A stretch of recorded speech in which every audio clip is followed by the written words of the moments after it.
Lėktuvu, kad ir į pasaulio kraštą. Reikia tik turėti laiko, pinigų ir nebijoti skristi.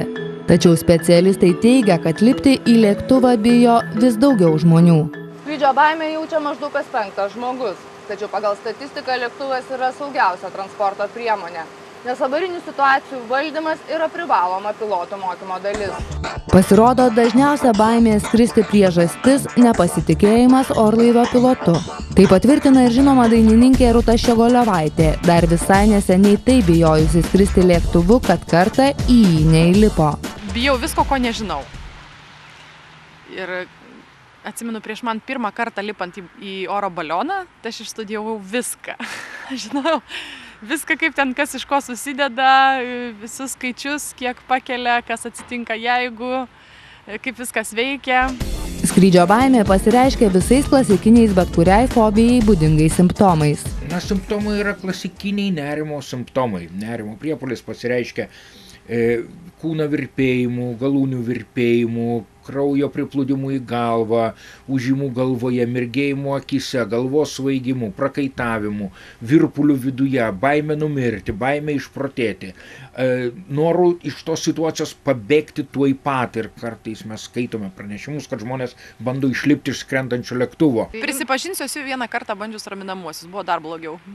Nes tada atrodo, dabar tai aš jau iš vis kontrolės neturiu savo rankose, lėktuvo laikyti negaliu, miegoti irgi negaliu, nes negaliu miegoti, o miego tai norisi. Ir aš ties alkoholio nebandžiau, bet įsivaizdavau, kad tai turėtų būti tas pats. Nors skrydžio baimė slopinama netgi alkoholiu arba raminamaisiais, specialistai tvirtina, kad tai nėra geriausias būdas jos atsikratyti. Pavyzdžiui, aš esu matęs gydymo kambarį vorų baimiai gydyti. Tai yra pilnas vorų. Iš pradžių negyvų kaip kolekcijų, o paskui ir gyvų pradedančių ant to žmogaus lipti.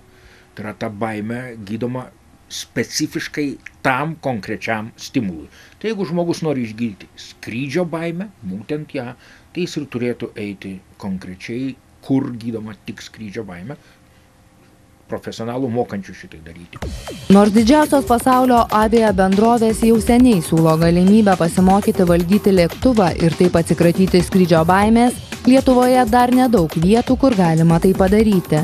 Viena tokių Baltic Aviation Academy, kurios specialistai ne tik paaiškina, bet ir Boeing 737 simuliatoriuje parodo, kaip valdomas orlaivis.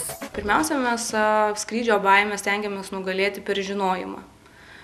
Mes nesam psichologijos ekspertai, bet už tai galim atsakyti tiem žmonėms, kurie pas mus ateina, apie kiekvieną garsą, apie kiekvieną judesį.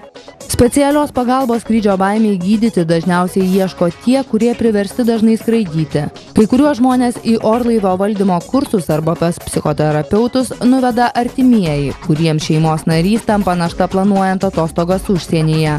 Rūtai Ščiogolevaitei pagyti padėjo meilė vokiečiui Elvinui Dandeliui, kai moteris pati nusistebėjo, kad skrisdama pas jį nebekreipė dėmesio į skrydžio nesklandumus. Žodžiu, aplink lėktuvą matėsi per langus, kad sujudimas, ten visi kažką apžiūrinėja. O žiūriu laikrodį ir galvoju, greičiau, man pasimatymas. Dabar Ščiogolevaitė į lėktuvą lipa bent kartą per mėnesį. Anksčiau tam ryždavosi vos kartą per metus. Reporterė Eglė Šilinskaitė, Vilnius.